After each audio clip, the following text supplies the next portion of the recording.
विष्णुरूपाय नमः शिवाय शिवाय गुरवे नमः। ओम नमः शंडिकाय।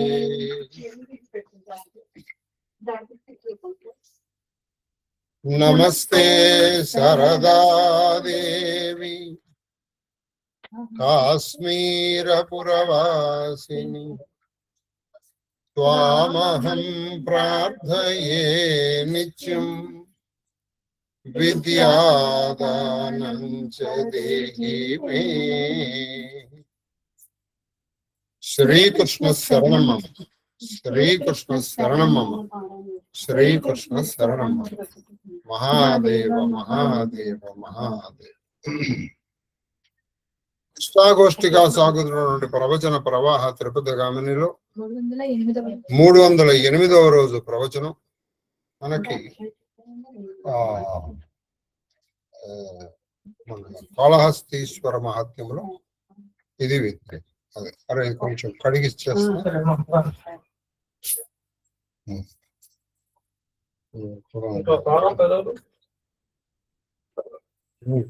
వీటిచ్చి నాలుగు చూస్తున్నాడు కదా ఇక్కడ ₹8,000 పెట్టి ఆ తల్లి కొనిచ్చింది.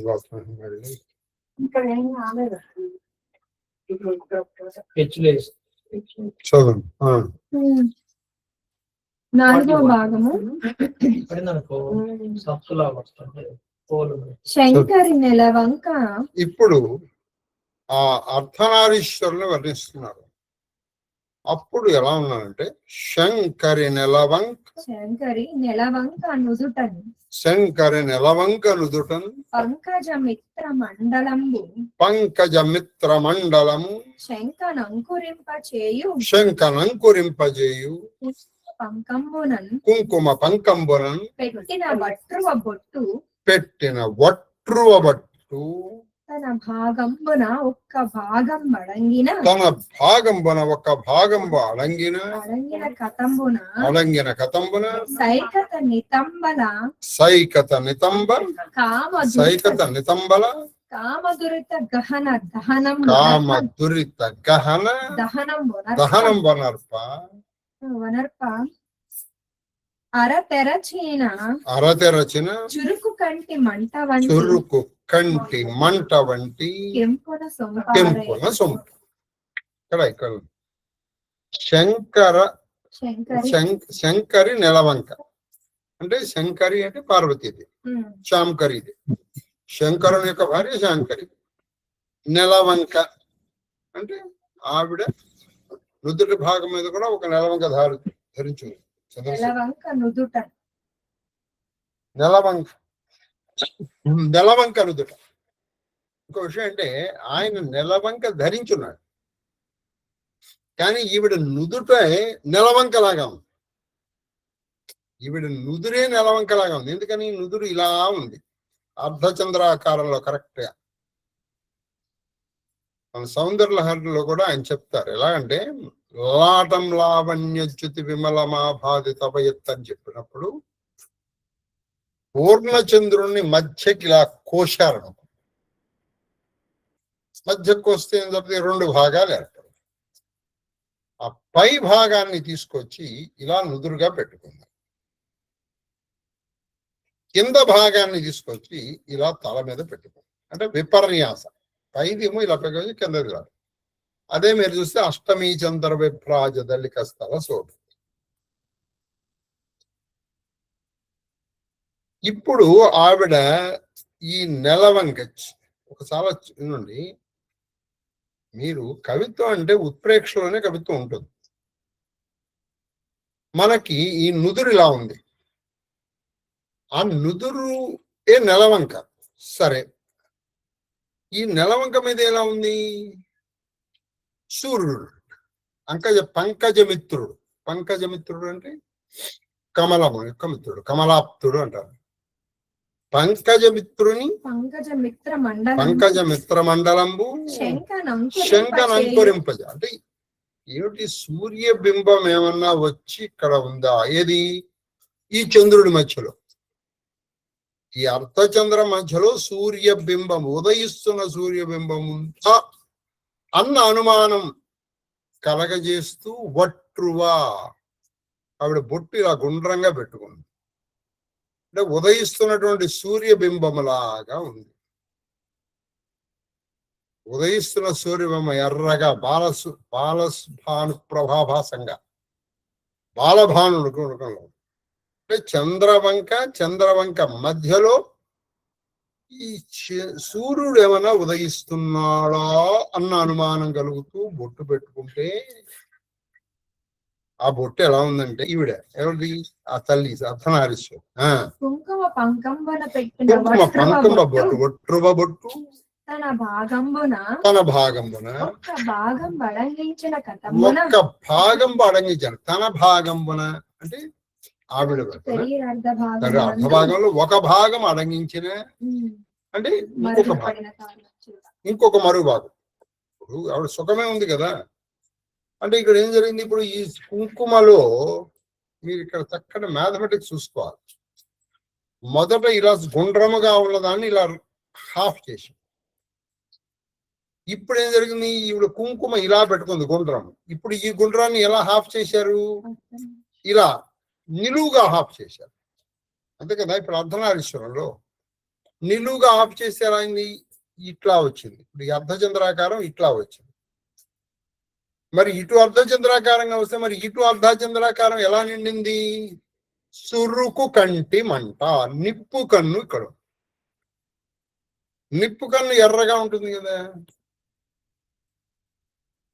నిప్పు కన్ను ఎర్రగా ఉంటుంది అంటే ఇటు ఒక అర్ధచంద్రాకారంలో నిప్పు కన్ను, ఇటు ఒక అర్ధచంద్రాకారంలో ఈవిడ పెట్టుకున్నటువంటి బొట్టు, ఈ రెండు ఇలా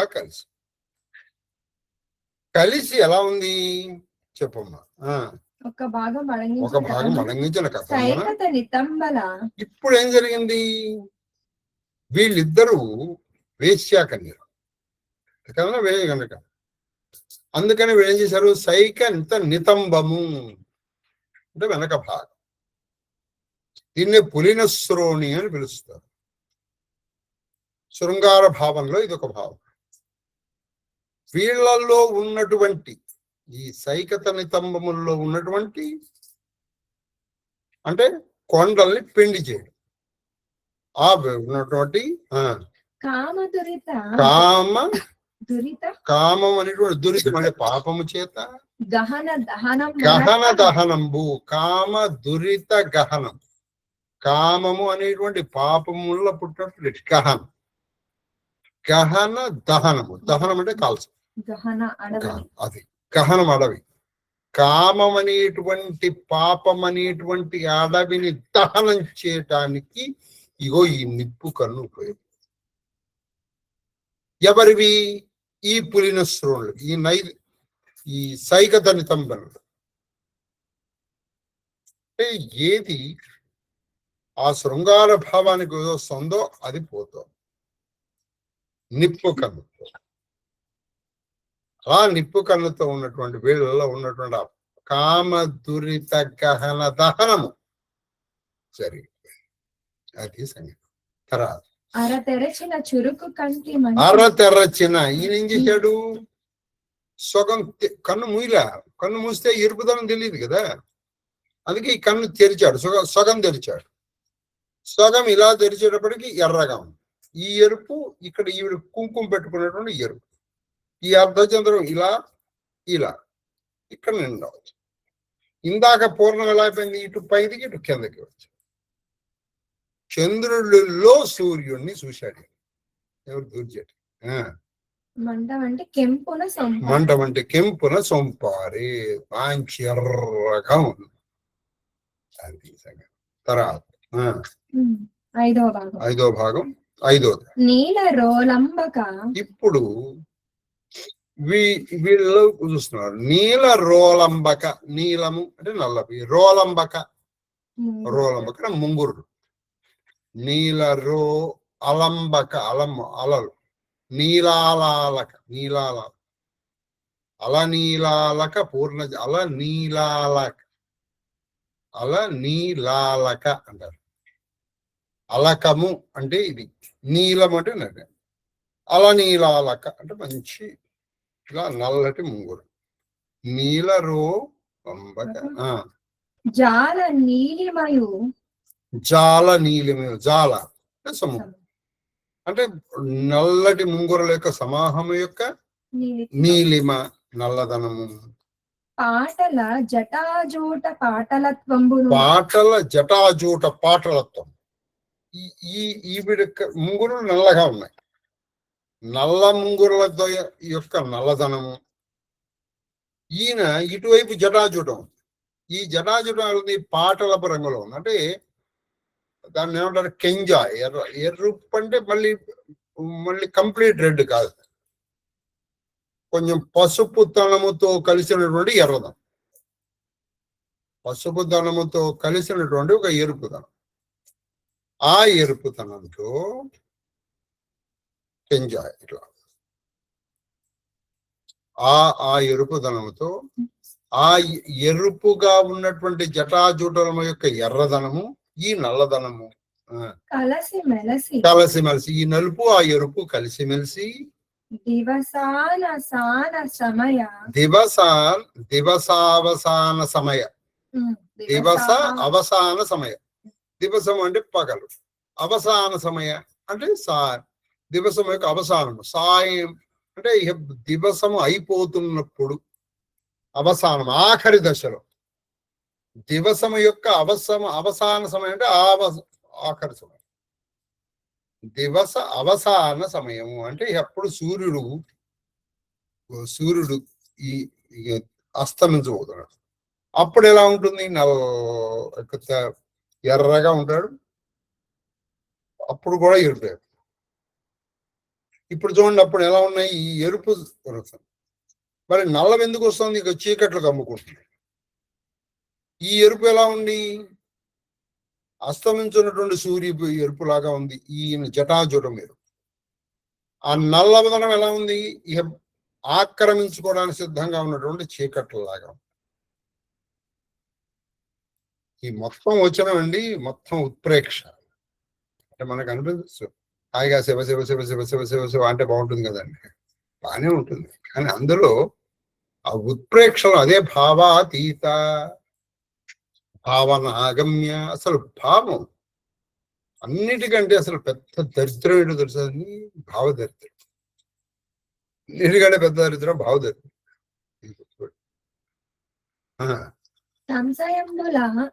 సంశయంబుల హృదయంబులు ఉదయంబుగా చేయ, అది సంశయంబులు హృదయంబులు ఉదయంబుగా చేయి. ఏమిటి ఆ చీకటి పడిపోతుందా అని వాళ్ళిద్దరు చూస్తే, ఈ నల్ల ముంగురుల నుంచి నలుపు అలా ఉంది, ఎరుపు. ఇక చీకటి పట్టడానికి సిద్ధంగా ఉందా అన్న అనుమానం కలగడం మిక్కుటంగా ఉంటుంది. ప్రియంబాసి ఆ సమయంలో ఉభయతను ప్రభావిభాకర, అది ప్రియుని భాష. ఆ సమయంలో ప్రియుడు దూరంగా ఉండటం వల్ల ఉభయతను ప్రభావిభాకర తనయాన నభో నదీ సంభేద సముద్భవ విశద కుముద సముదయంబులో దాగిన చక్కబలీల విమల దుకూలంబులో ఉన్న ఉన్నత స్తన కలశంబు తొడంగి పట్టునాశపడు కడకేలు తామర. ఈ సమయంలో ఎలా ఉందంటే ఇక్కడ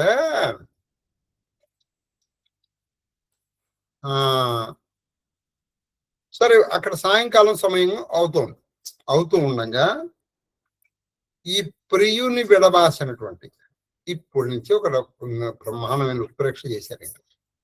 ఉన్నది అక్కడ ఒకే తత్వం, అర్ధనారీశ్వర తత్వం. ఎలా ఉందంటే ఈవిడ చెప్పండి.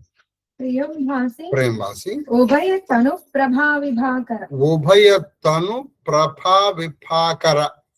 ఉభయతను అంటే రెండు తనువులు అంటే శరీరం, ఇద్దరి యొక్క తను శరీరములక విభాకర తనయ విభాకర తనయ అంటే సూర్యుని యొక్క తనయ. సూర్యుడి యొక్క తనయ ఎవరు? యమున. శుభయ విభాకర తనయ అంటే యమున. ఇక్కడ నలుపు ఎరుపు సమయంలో సరే ఇక్కడ ఏదో సూర్యాస్తమయం అయిపోతుందా అన్న సమయం ఉంది. ఆ సమయంలో విభుని విడిచినటువంటిది యమున కాదు విడిచింది. అక్కడ యమున నల్లగా ఉంది. నల్లదనం కోసం యమున తీసుకున్నాడు. ప్రభాకర స్తనయ అంటే అభో నది అంటే ఎవరు ఇక్కడ? గంగా నది అంటే అభము ఆకాశం. ఆకాశపు నది అంటే గంగా. గంగా యమున సంభేద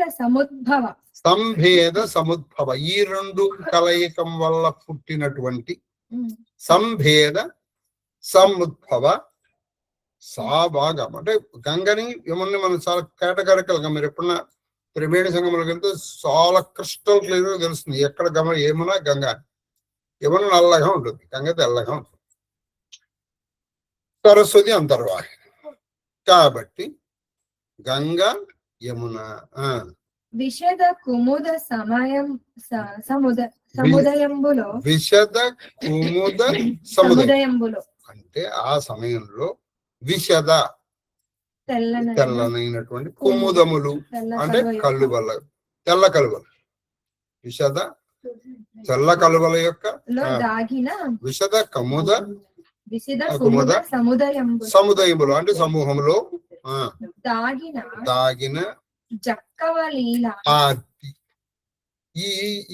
ఈ చక్రవాక పక్షులు పగటిపూట మాత్రమే కలుస్తాయి.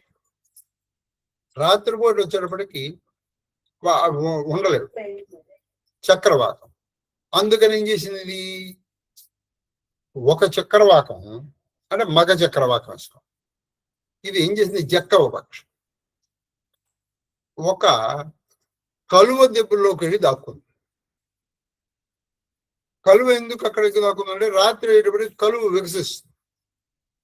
అది కొంచెం చీకటి పడుతోంది అనుకున్నాగానే ప్రదేశానికి వెళ్ళిపోయి జక్కబలి ఒక చక్రవాకపు పక్షిలాగా అంటే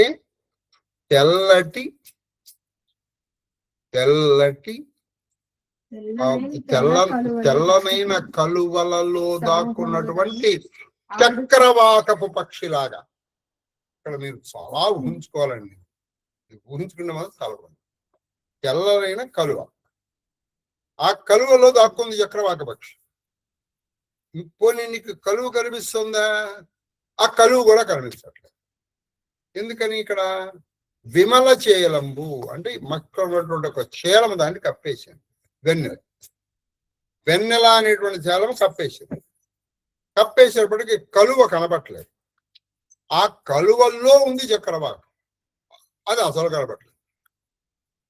ఆ చక్రవాకము కోసము తిరుగుతోంది ఇంకొక చక్రవాకం. ఆ సమయానికి ఇక్కడ సూర్యాస్తం అయిపోతే వాడికి కనబడకపోయేటప్పటికి అది ఎక్కడుందా అని వెతుకుతాం. మనం వెతికేటప్పుడు ఎలా వెతుకుతాం? ఎప్పటి సాయంకాలం కరెంట్ పోయింది, కనపట్లేదు, అప్పుడు ఎలా వెతుకుతాం? ఇలా మనం నిమురుతాం ఎక్కడెక్కడ ఉందా అని. అయితే చేతులతో కానీ లేదా కాళ్ళతో కానీ కనుక తగిలితే స్పర్శ ద్వారా తెలుసుకుందాం. అలా ఇప్పుడు ఒక చెయ్యి తనని ఎడబాసి వెళ్ళిపోయినటువంటి ఒక చక్రవాకము వెళ్ళి దాక్కుంది ఒకసారి. ఆ చక్రవాకంని పట్టుకోవాలి. ఇలా వెతుకుతుంది.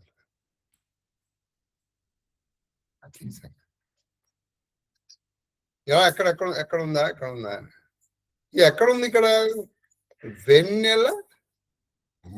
వెన్నెల ముసుగులు లేదా వెన్నెల చేలము, వెన్నెల దుకూలము వెనకాల వికసించినటువంటి తెల్ల కలువల్లో ఉంది. కాబట్టి ఇక్కడే ఎక్కడో పడిందని తెలుసు, కానీ ఎక్కడ పడిందో తెలియదు. అప్పుడు మనం ఏం చేస్తాం, చెయ్యిని ఇలా ఇలా అలా తీయాలి. ఏం బాగుంది, బ్యూటిఫుల్. విమల దుకూలంబులో అది విమల దుకూలంబులు, విమలమైనటువంటి ఏమాల్యములు దుకూలు, మంచి వస్త్రముల్లో ఉన్న ఉన్నత స్తన కలశంబు, ఉన్న స్తన కలశంబు, వక్షస్థలము, ఇంతకీ అది ఆ పూర్ణ ఇది కుమద, అందులో ఉన్నది చక్రవాకం. స్తన కలశంబున తొడగి పట్టనాశపడు కడకేలు, చెయ్యిలాగా తామర, కడకేలు అంటే చెయ్య అనేటువంటి తామర. ఈ చెయ్య అనేటువంటి తామరము అంటే కరకమలము. ఈ శివుని కరకమలం పార్వతి వక్షస్థలముల దాకాలాగా ఉంది. అది సంఖ్య. తర్వాత ఇక్కడ ఒక భీమలో అక్కడ భీమ దాంట్లో భీమాకంలో సంజ కెంపును, అంటే ఈ కెంపు గురించి చెప్తున్నారు. సంజ కెంపును తిమిర పుంజంబు నలుపు కలిసి బ్రహ్మాండ భాండంబు కరము మెరసే పరమ పరిపాక దశవృంత బంధ మెడలి పతనమగు తాటి పంటితో ప్రతిఘటించి అని భీమగణంలో రాశారు. తర్వాత ఆరవది, ఈ ఆరవది చెప్తున్నా పెద్దమండి. మొత్తం 10 ఉన్నాయి. అప్పుడు సోమవారం వీలైతే రేపు 4 చెబుతాం. ఏ కాళ్ళు కలపదో మంగళవారంతో మనం చెప్పుకున్నాం కదా, ఎలాగ 3 రోజులు. అది రేపు 2, మంగళవారం 2 చెప్పుకోవచ్చు. చెప్పండి. అభంగురాలింగనంబున, ఇప్పుడు ఇంకోటి అభంగురాలింగమన. అభంగుడు అంటే భంగము కానిది. భంగం అంటే భంగం, అభంగం. అభంగురాలింగమన అంటే భంగము కాని ఆలింగమన. నిజాంగనకు తొరగు, నిజాంగన ఆయన సుందరాంగకు తొరగు పార్వతీదేవికి ఆనంద బాష్ప బిందువులు కనుగొని అంటే వీళ్ళిద్దరి పరస్పర పరిరంభ క్రియా పరిశాలన క్రియతో ఉద్భవించినటువంటి ఆనందము వల్ల వచ్చినటువంటి బాష్పములు కళ్ళు చూసి తన తొడలకు తన తోడలకు అంటే తనతో పాటు ఉన్నాయి కదా తోడు ఉన్నట్టు. తన తొడవులు అంటే ఆభరణం. తన తొడవులకు పాముల, ఈయనకి ఆభరణాలు ఉన్నాయి, ఆవిడ కడ్డమ నీడు వస్తుంది. అప్పుడు ఈయన తన ఆభరణాలైనటువంటి పాముల్ని నిడుద ఊరుపుల వలన, నిడుద అంటే బాగా వెడల్పైనటువంటి, చాలా విశాలం, చాలా నిశ్వాసం, చాలా నిలువైన విశ్వాసం అంటే దీర్ఘ నిశ్వాసం అన్నమాట. దీర్ఘ నిశ్వాసం వల్ల వచ్చేటువంటి వెడలేటువంటి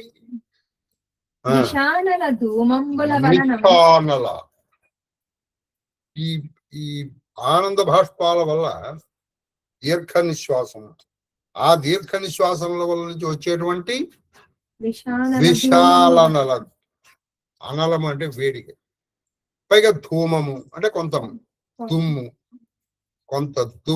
కొంత వేడి. నిశ్వాసం కూడా వేడిగానే ఉంటుంది కదండి. ఆ వేడి దుమ్ముకి వలనం కావలయునని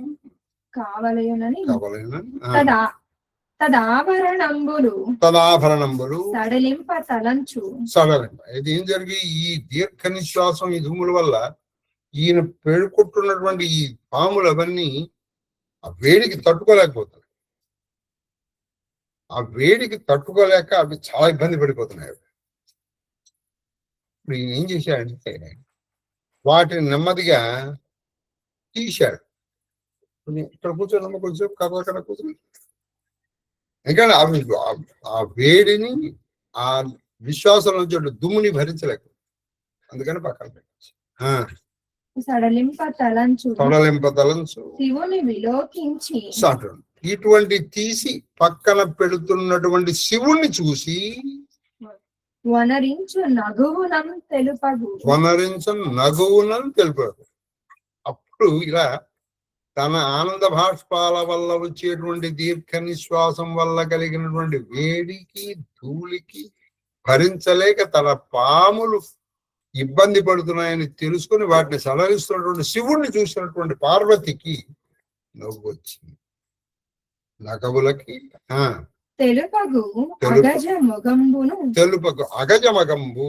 అగజం అంటే పార్వతి, ఆ గజము అంటే కథలు, ఆ గజం.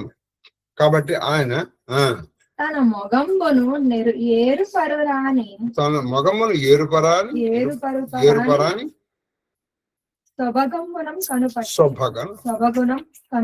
ఏం చేశాడు? ఆవిడ ఏం చేసింది? వచ్చి తన మొగంబును అంటే తావిడ ముఖాన్ని అంటే ఇప్పుడు పని తన ముఖాన్ని ఇటు నుంచి విడదీద్దాం అంటే విడదీయడానికి కుదరట్లేదు. విడదీసి కొంతసేపు పక్కగా తీద్దామంటే కుదరలా. కానీ వాళ్ళిద్దరు ఏక శరీరంలో ఉన్నారు కదా, అర్ధనారీశ్వర తత్వం కనపడుతాం.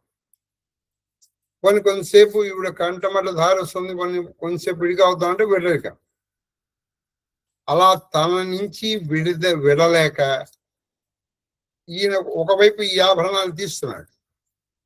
అలా తీస్తున్నటువంటి ఆయన్ని ఇటువైపు ఉన్న ఆవిడ అంటే ఇటువైపు ఉంది కదా నవ్వు, ఆ నవ్వు ఒకవైపు నుంచి వస్తుంది. దాన్ని చిరు దరహాసం. అలా దరహాసంతో ఉంది. అది మహాదేవ పార్వతీదేవి ముఖమని ఇది శివుని ముఖమని వేరు వేరుగా గుర్తింపు. పార్వతీదేవి ముఖం ఆంధ్ర భాష వాళ్ళు ఒకవైపు నుంచి వస్తాను. రెండు ముఖాలు ఇంచుమించు ఒకేలాగా ఉన్నాయి.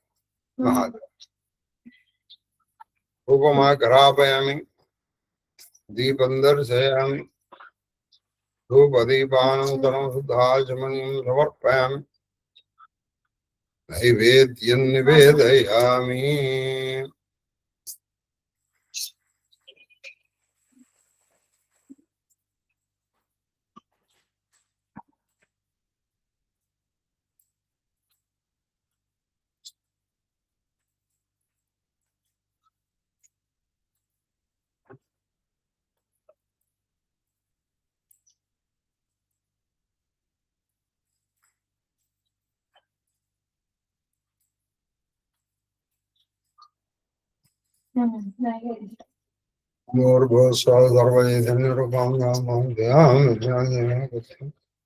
ధ్యాన ప్రచోదయామృతం.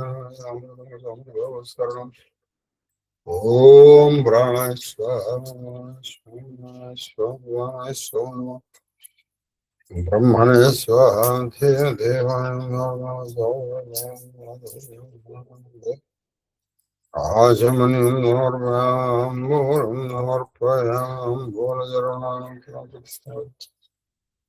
మంగళమహానిరాజన దీపం.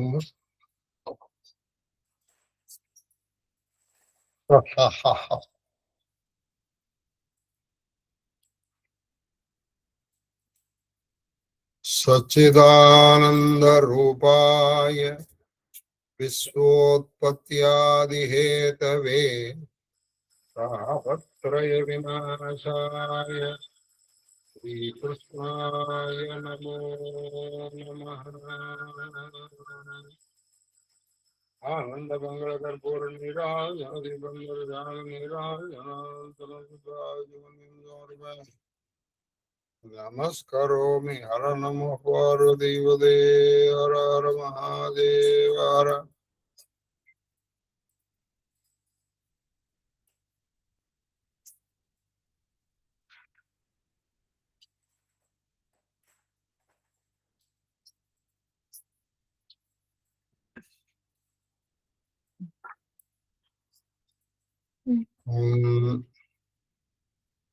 చామరం చామేశ్వర ఆది గృహస్థ శేఖరుడవైన నిను భవదాపన హృదా వేదన నిజ ద్విజ తపదుపవేళ కనుగొనగల్గే బ్రహ్మ విద్యోదన భిక్షణాదు హృదయం వన్నడి పత్రమునందు పెట్టవే ఆదరమప్పగ పునరయాజిత వృత్తి సుఖిందునీశ్వర శ్యామరవ్యామి స్వస్తి ప్రజాభ్య పరిపాలయంతాం న్యాయేన మార్గేణ మహిమహీషా గోబ్రాహ్మణేభ్య శుభమస్తు నిత్యం లోకా సమస్తా సుఖినో భవంతు కాళే వర్షతు పర్జన్య పృథివీ సస్యశాలిని దేశోయం శోభరహితో బ్రాహ్మణా సంతు నిర్భయాః అపుత్రా పుత్రిణః సంతు పుత్రిణః సంతు పౌత్రిణః అధనాస్తనాంతు జీవేమ సరదాం శతం మాం సహ కుటుంబం సుపరివారం రక్షन्तు సర్వే జనా రక్షन्तు సర్వశివ పరివారస్య ధర్మబద్ధ మనోరథ ఫలసిద్ధిరస్తు కరోనా నివారణస్తు ధర్మస్య విజయోస్తు సర్వం శ్రీకృష్ణచరణారవిందార్పణమస్తు గురవే కుసుమంజలి మహాదేవ మహాదేవ మహాదేవ మహాదేవ మాస్టర్ మహాదేవ మహాదేవ మహాదేవ మహాదేవ మహాదేవ మహాదేవ శాస్త్రి గారు మహాదేవ మహాదేవ మహాదేవ సార్ మహాదేవ మహాదేవ మహాదేవ అన్న కేక్యూ మహాదేవ మహాదేవ మహాదేవ గురువు గారు మహాదేవ మహాదేవ మహాదేవ తల్లి శ్రీలలిత మహాదేవ గురువు మహాదేవ గురుగారు మీ పాద పద్మములకు నా శిరస్సు వంచి ఎత్తుకోటి నమస్కారాలు. అమ్మగారి పాద పద్మములకు నా శిరస్సు వంచి ఎత్తుకోటి నమస్కారాలు. మహాదేవ మహాదేవ మహాదేవ మహాదేవ మహాదేవ మహాదేవ కన్నప్ప మహాదేవ గురుగారు.